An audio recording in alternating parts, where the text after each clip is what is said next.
Assalamualaikum warahmatullahi wabarakatuh dan selamat malam. Kami dari kelompok 11 untuk infrastruktur web dan internet.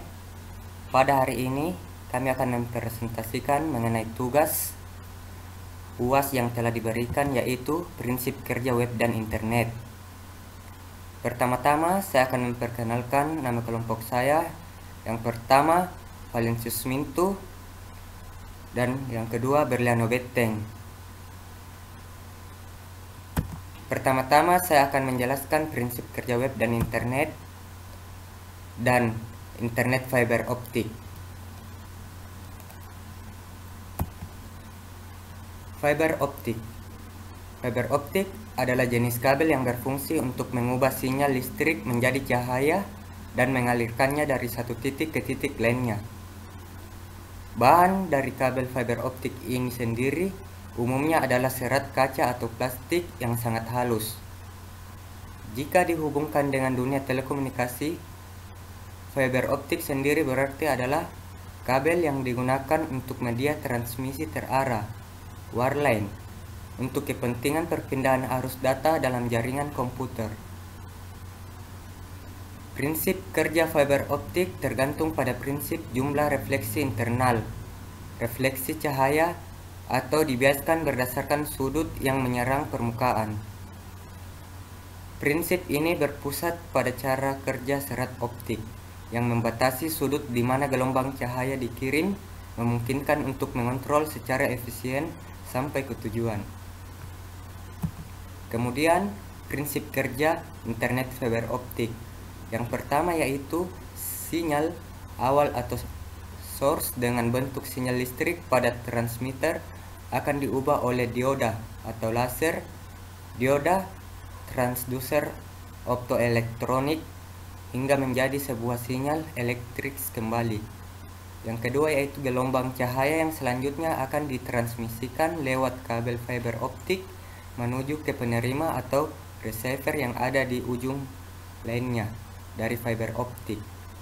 Kemudian pada penerima atau receiver di mana sinyal optik akan diubah oleh fotodiode, transducer optoelektronik hingga menjadi sebuah sinyal elektrik kembali.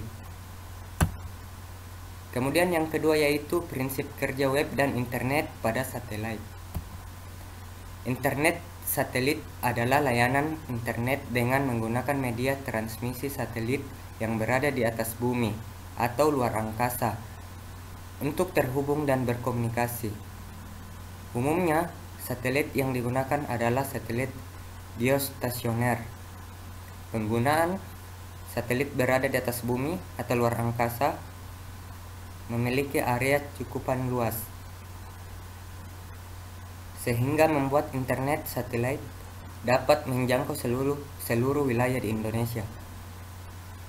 Internet satelit menggunakan perangkat berupa VCAT, Very Small Operator Terminal, yang dipasang pada sisi pengguna serta modem satelit. Untuk satelit yang pertama itu antena satelit dengan diameter 0,9 hingga 3,8 meter yang berada di bumi akan mengirimkan dan menerima data dari satelit geostasioner di atas bumi. Yang kedua, satelit yang mengorbit bertugas untuk mengirimkan dan menerima informasi mereka ke lokasi di bumi yang disebut sebagai pusat operasi jaringan. Yang ketiga yaitu pusat operasi jaringan itu sendiri terhubung ke internet atau jaringan khusus, sehingga semua komunikasi dari parabola ke satelit yang mengorbitkan akan mengalir melalui pusat operasi jaringan sebelum mencapai internet. Dan yang keempat, internet satelit tidak bergantung pada lokasi dan koneksi dapat dibawa kemana saja karena menyediakan jangkauan global. Ini adalah akses internet yang ideal di tempat-tempat di mana kualitas akses tidak dapat diandalkan atau buruk, atau tempat-tempat di mana akses internet terestrial yang menggunakan media kabel dan tanpa kabel tidak tersedia. Untuk prinsip kerjanya, sebelumnya sudah saya jelaskan yang di atas tadi. Kemudian saya melanjut untuk ke prinsip kerja web dan internet pada mobile. Pada mobile, internet seluler adalah internet yang lebih kecil yang diperkecil agar sesuai dengan dimensi browser web dan di ponsel. Jaringan telepon seluler adalah contoh jaringan seluler. Jaringan seluler memiliki sekelompok lokasi geografis bersama yang dikenal sebagai sel yang terhubung ke internet melalui satelit. Mobile access merupakan layanan akses internet yang dapat Anda peroleh secara mudah dan praktis melalui perangkat telepon seluler. Dibandingkan menggunakan komputer maupun laptop, mayoritas banyak orang menggunakan smartphone untuk mengakses internet. Untuk prinsip kerja internet mobile, biasanya ada dua cara untuk terhubung ke internet melalui ponsel, yaitu yang pertama melalui media layanan telepon seluler. Telepon terhubung ke internet melalui transfer data dengan cara yang sama seperti PC, tetapi dengan tautan nirkabel. Yang kedua yaitu menggunakan WiFi standar. Perangkat kemampuan WiFi memungkinkan untuk menjelajahi web menggunakan hotspot WiFi gratis, yang sangat berguna pada saat koneksi jaringan telepon tidak begitu kuat. Selanjutnya, teknologi pada internet, website dan internet saat ini. Yang pertama, web 2.0 merupakan generasi kedua dari World Wide Web atau WWW. Pada generasi ini sudah menggunakan fitur yang lebih interaktif dan dinamis. Berbeda dengan generasi sebelumnya yang masih statis. Selanjutnya, teknologi digunakan pada web 2.0 yaitu Ajax. Ajax merupakan teknik pengembang web yang mengganti data di server sehingga web page tidak perlu untuk reload setiap kali change request dari user. Ajax membuat halaman web menjadi lebih menarik dari sisi user. Kemudian di sini YPA, teknologi yang digunakan pada web 2.0, Open Application Program Interface. Open Application Program Interface atau API adalah sistem software yang menggunakan programmer untuk mengembangkan berbagai macam fitur pada user interface seperti pull down menu dan lain sebagainya. Beberapa elemen yang ada dalam web 2.0 yang itu mouse hooks, yang kedua real time data feeds, yang ketiga text, yang keempat user generate content, yang kelima podcast and RSS feeds. Karakteristik web 2.0 yaitu merupakan suatu web platform, kemudian kolaborasi pengetahuan dan data yang kuat dan unik. Untuk perbandingan web 2.0 dengan web 1.0 yaitu ada pada kolom berikut. Untuk nomor 1, perbedaan perilaku pengguna. Web 1 membaca sedangkan web 2 menulis. Yang kedua, untuk perbedaan berikutnya pola hubungan penerbit dan pengguna. Untuk web 1 searah dan untuk web 2 dua arah atau interaktif. Kemudian yang ketiga, hubungan antar pengakses. Untuk web 1.0 tidak berjejaring. Kemudian web 2.0 berjejaring. Perbedaan yang keempat, pengguna utama web 1.0 untuk individu dan web 2.0 individu juga komunitas. Perbedaan yang kelima, pengelolaan konten. Untuk web 1.0 taksonomi dan untuk web 2.0 taksonomi. Perbedaan yang keenam, hubungan dengan server. Web 1.0 client server, kemudian web 2.0 yaitu peer-to-peer. Untuk perbedaan yang ketujuh, bahasa pemrograman penampilan konten. Untuk web 1.0 yaitu dia menggunakan HTML, dan web 2.0 menggunakan HTML, XML, dan XHTML. Untuk perbedaan yang ke-8 yaitu sumber konten. Web 1.0 menggunakan penerbit, dan web 2.0 pemilik situs. Perbedaan yang ke-9 yaitu penayangan berbagai kanal informasi. Untuk web 1.0 menggunakan RSS, dan web 2.0 menggunakan sindikasi. Untuk presentasi selanjutnya saya berikan kepada Berlano Beteng. Sekian dan terima kasih.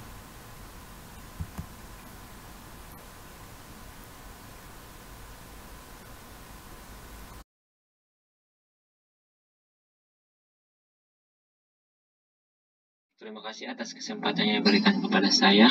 Perkenalkan, nama saya Berlano Beteng, NIM 2019-2205-120. Pada kesempatan kali ini saya akan menjelaskan tentang prediksi teknologi web dan internet untuk kedepannya, dan ancaman serta tips aman penggunaan web dan internet. Langsung saja,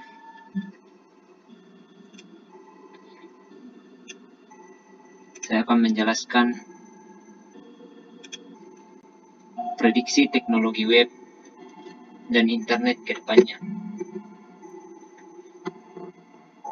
Teknologi website adalah cara baru memudahkan proses penyampaian informasi yang merupakan konsekuensi logis dari perkembangan teknologi informasi dan komunikasi internet saat ini. Sedangkan internet adalah kumpulan atau jaringan dari jaringan komputer yang ada di seluruh dunia. Dalam hal ini, komputer yang dahulunya standalone dapat berhubungan langsung dengan host-host atau komputer-komputer yang lainnya. Beberapa hal yang terkait dengan teknologi masa depan. Yang pertama, bekerja dengan robot. Yang kedua, sistem transportasi cerdas. Yang ketiga, jaringan 5G menjadi hal mainstream. Yang berikutnya, tata kelola global. Yang berikutnya, tuntunan atas keterampilan baru. Dan yang terakhir, munculnya berbagai pekerjaan yang baru. Beberapa prediksi teknologi yang akan berkembang dalam beberapa tahun ke depan. Yang pertama, dalam 10 tahun ke depan, kita akan menyaksikan peningkatan kecepatan jaringan internet rumahan sebesar 20 kali lipat. Yang kedua, pada tahun 2030, kemampuan memproses PC seharga $1.000 akan seimbang dengan kemampuan otak manusia. Yang ketiga, kemampuan IPv6 akan ada cukup alamat IP bagi setiap bintang yang diketahui di seluruh alam semesta untuk masing-masing memiliki 4,8 triliun alamat IP. Yang keempat, dalam 5 tahun ke depan, permukaan apapun dapat dijadikan layar tampilan. Dan yang terakhir, pada tahun 2030, penanaman otak buatan sudah dapat dilaksanakan. Teknologi tercanggih yang ada saat ini, yang pertama, face recognition. Wujud teknologi tercanggih di dunia yang telah ditemukan adalah metode face recognition atau pengenalan wajah manusia. Bahkan, kini face recognition telah disematkan di berbagai perangkat yang dibutuhkan manusia. Penggunanya akan berhubungan langsung dengan kamera dan terkoneksi dengan teknologi. Teknologi yang tercanggih saat ini yang kedua yaitu artificial intelligence atau kecerdasan buatan. Adalah teknologi yang tercanggih yang terus mendapatkan pembaruan agar tercipta manfaat yang sempurna bagi manusia. Tentu saja kehadiran artificial intelligence ini diharapkan juga dapat membantu beragam kegiatan manusia di masa kini hingga masa mendatang. Bahkan, di masa depan teknologi ini dianggap akan memiliki kecanggihan yang lebih sempurna dan efektif. Teknologi tercanggih yang ketiga yaitu pengatur saraf. Teknologi tercanggih ini akan melibatkan penanaman chip di bagian otak. Setelah itu, alat tersebut akan membantu saraf tertentu manusia dan mengingatkan kecerdasan hingga di atas rata-rata. Teknologi ini pun memiliki kecenderungan untuk memanipulasi pikiran. Di masa depan, tak mustahil bagi manusia untuk membaca peserta, menciptakan pemikiran baru terhadap orang lain.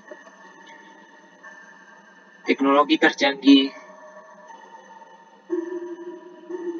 saat ini yang terakhir yaitu telepati elektronik. Berkomunikasi terhadap orang lain hanya menggunakan berbagai indera. Namun, hadirnya teknologi ini lebih memungkinkan manusia untuk dapat berkomunikasi tanpa menggunakan indera tersebut kembali.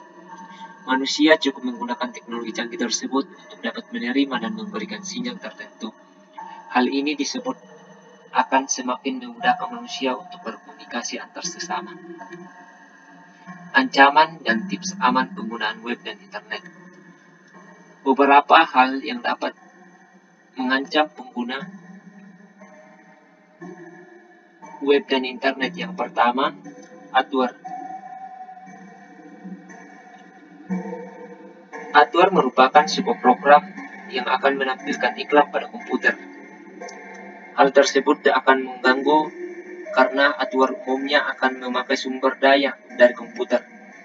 Akibatnya komputer berjalan lambat dan juga jenis adware yang muncul secara pop-up yang dapat mengganggu saat kamu sedang bekerja. Yang kedua, brute force. Brute force merupakan kegiatan untuk membobol paspor dengan cara mengkomunikasikan angka dan huruf secara berurutan. Sangat berbahaya jika dengan teknik ini, orang yang tidak berhak berhasil mengetahui paspor kita sehingga identitas kita disalahgunakan. Untuk mengatasi masalah tersebut, sebaiknya paspor yang kita gunakan tidak terdiri dari angka dan huruf, tetapi juga terdiri dari simbol seperti underscore, bintang, dan lain-lain. Keylogger. Keylogger merupakan salah satu ancaman yang cukup berbahaya. Keylogger akan merekam inputan dan masukan lewat keyboard untuk disimpan atau dikirimkan ke seseorang yang biasanya digunakan untuk tujuan yang tidak baik. Hal ini khususnya harus diwaspadai apabila Anda memasukkan paspor di tempat-tempat umum seperti warnet. Paspor yang Anda masukkan melalui keyboard dapat diketahui dan bisa saja digunakan untuk tujuan yang tidak baik. Salah satu cara terhindar dari keylogger adalah dengan menggunakan on-screen keyboard pada saat harus menginput paspor. On-screen keyboard bisa berjalan dari program Windows yang berada pada program aksesoris Accessibility atau dengan mengetikkan OSK dari setaraan pada operasi sistem Windows. Yang keempat, malware. Malware biasanya terdapat pada boot sektor pada hard disk, kemudian mengubah program yang pertama kali dijalankan. Sistem yang biasa terkena dampak pertama kali adalah sistem operasi. Infeksi pada sistem operasi ini memudahkan malware untuk menyebarkan diri atau menyebarkan virus pada media penyimpanan seperti CD-ROM atau flash disk. Yang berikutnya yaitu spam. Spam yang dimaksud di sini adalah email yang tidak diharapkan. Biasanya merupakan email iklan atau menjadi pancingan agar seseorang mengunjungi website tertentu yang sebenarnya merupakan phishing atau untuk menyebarkan malware. Pesan yang dikirimkan biasa saja dalam jumlah banyak sehingga menghabiskan waktu untuk menghapusnya. Yang berikutnya, spyware. Spyware merupakan program yang berfungsi untuk memata-matai pengguna dengan tujuan mendapatkan informasi penting seperti nomor kartu kredit, PIN, atau paspor yang dapat merugikan korban karena bocornya informasi tersebut. Yang berikutnya, Trojan. Trojan bertindak seolah-olah dirinya adalah program yang baik yang dapat digunakan untuk membantu pekerjaan pengguna. Tetapi sebenarnya di dalamnya terdapat fungsi yang membahayakan sistem secara keseluruhan atau untuk mencuri informasi rahasia. Trojan mudah menyebar ke komputer lain. Yang terakhir, worm. Worm adalah malware yang dapat menggandakan diri, kemudian mengirimkan hasil penggandaan dirinya melalui jaringan tanpa harus ada aktivitas tertentu yang dilakukan user. Worm dapat berbahaya karena dapat menjadi pintu masuk bagi virus, malware, atau program merusak lainnya. Tips agar data aman saat pengguna web dan internet. Yang pertama, berhati-hatilah terhadap pesan yang meminta informasi pribadi. Yang kedua, selalu pastikan validasi URL atau link yang mencurigakan. Yang ketiga, jangan install aplikasi yang berbahaya. Yang keempat, jaga agar software yang selalu terbaru. Yang kelima, waspadai peniru identitas. Yang keenam, pegang kendali terhadap data di akun Google. Yang ketujuh, gunakan jaringan dan koneksi yang aman sebelum memasukkan informasi sensitif. Yang kedelapan, gunakan kata sandi yang kuat. Yang kesembilan, utamakan keamanan dengan versi 2 langkah. Yang kesepuluh, terapkan fitur enkripsi. Dan yang terakhir, cek Google Safety Center. Cara meningkatkan keamanan website.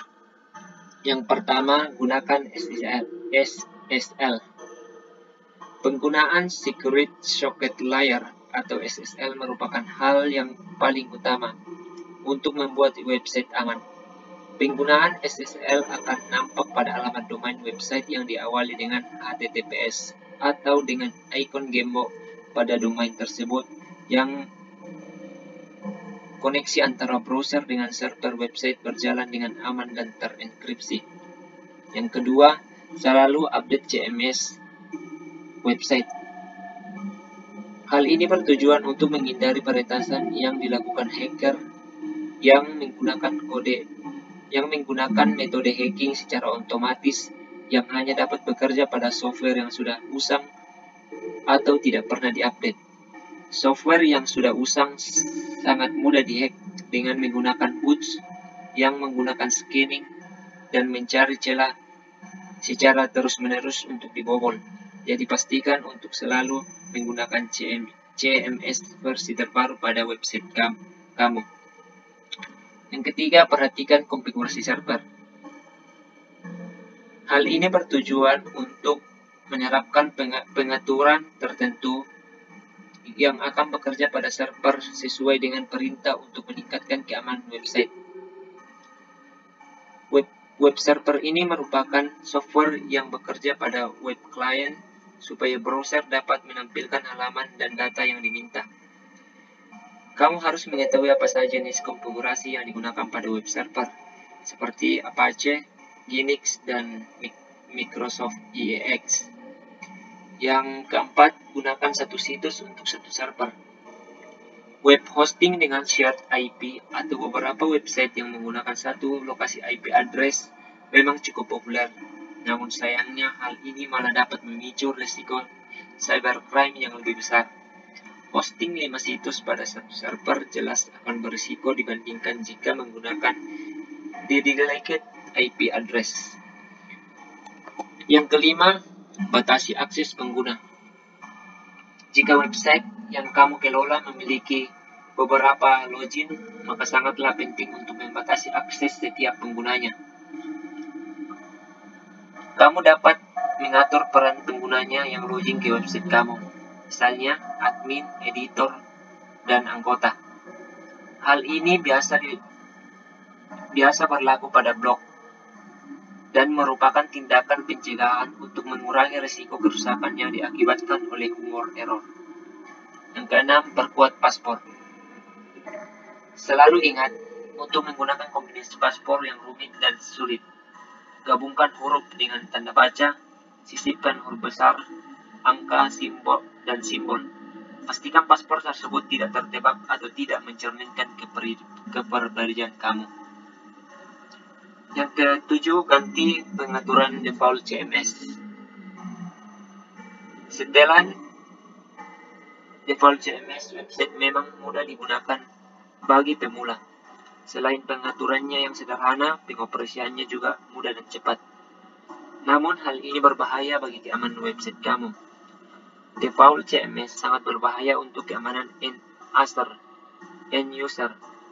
Seperti yang kita ketahui, serangan hacker dilakukan secara otomatis dan banyak yang memanfaatkan peraturan default dari CMS. Dengan mengubah setelan default CMS, kamu dapat menghindari sejumlah serangan cybercrime pada website. Yang kedelapan, backup data website. Backup dilakukan untuk menyelamatkan data-data jika seandainya website berhasil dibobol. Jika data kamu dicuri, diubah, atau disandra, kamu masih memiliki cadangan data yang aman di tempat lain, sehingga kamu tidak perlu membayar sejumlah dana untuk kasus ransomware. Sangat penting untuk melakukan backup data pada website secara rutin apabila website dinamis dengan perubahan data yang cukup sering. Kamu dapat mempercayakan proses backup pada website atau kepada cloud. Yang kesembilan, perhatikan akses asar untuk file permission. File permission merupakan hak akses user dalam read, write, dan execute file dalam website. Read adalah hanya melihat isi file, write adalah mengubah isi file, dan execute adalah menjalankan file program dan atau script. Ada 3 jenis pengguna dalam website, yaitu owner, group, dan public. Masing-masing memiliki pengaturan dan batasan tersendiri terhadap akses, read, write, dan execute. Pastikan komposisi untuk ketiga bagian ini sesuai. Ya, demikianlah yang saya sampaikan. Kurang lebihnya mohon dimaafkan. Assalamualaikum warahmatullahi wabarakatuh. Salam sejahtera untuk kita semua.